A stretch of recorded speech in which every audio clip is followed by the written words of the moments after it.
Maabot na kami ng Aligbali, Alakapan, Cagayan kasi nalaman namin na meron daw ditong gadulan. Ang laki naman ng bahay na to. Kunin nga namin yung tawa niya, baka sa amin ipagawa.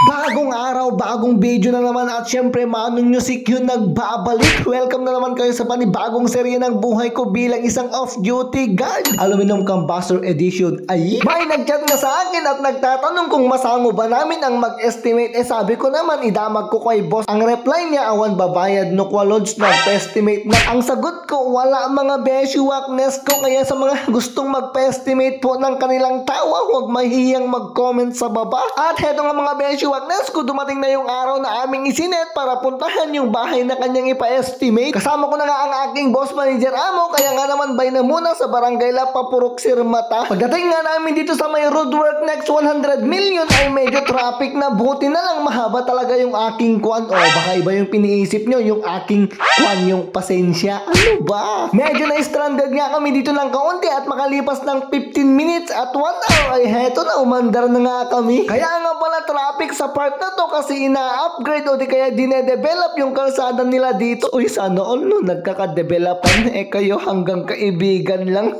Ay, friend zone, saklap. Mahaba-haba nga pala tong ginagawang kalsada dito kasing haba ng ano ko. O manan, sa Balimandetan yung pasensya ay nilakit dinan. At dito nga sa kabilang banner ay ang daming nag-aabang sa akin. Ay, uy, sana all. Trunes mga beshuwaknas ko, inaabangan talaga nila kami. Inaabangan nila kaming makalampas sa kanila para sila'y makapasok na ay, ibang pasok na naman yan. Speaking of pasok mga beshuwaknas ko, ilan na ba yung napasukan mo?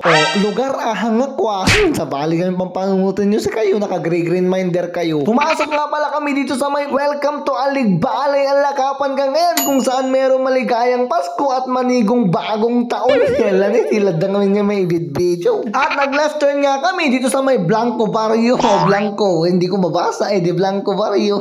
Wala siya atang man. At binaybay nga namin, ay teka muna wait, wala palang baybay dito. Mokis sa banakit din. Nung last nga namin pagpunta dito ay rough road pa ang iyong mukha. Buti na lang sa ngayon ay may Kojik na, kaya nga naman nagmumukhang tao ka na. Namamumot unay, nakaputpo daon day tarupam, nung tataltal mo nakalitlitam ni Allah. Dayo bari-bari. Buti na lang sa time na to hindi umulan. Kung umulan lang sana okay sa banakit din, nakalublubungatan niya. At syempre mga beshuwaknes ko, i-flex ko nga rin pala sa inyo itong isang project namin dito. O tingnan nyo naman, ipinamalas at ibinigay na lahat ni Marsay yung kanyang lakas dyan, pero nananatili siyang matibay at quality. Solid na solid ba, hindi magigiba. Ni ngamin Cordapia in pamalas kun inakit na ni Uncle Diego di kadin, bati na ni Auntie Maria ni Allah. Uy, sa bali man ng data. Makalipas nga ng ilang oras na paglalakbay ay heto na, nakarating na nga kami sa aming final destination. Nagpintasan nga mansyon, nagmayat pa dito yung view na ni. Mega love shoutout nga pala kay Kuya Eric Miguel Ginsataw na may-ari ng bahay. Sa mga gusto pong magpa-shoutout at magpa-estimate, huwag mahiyang mag-comment sa baba. Alakas standby, sapay kung matadakang makaala.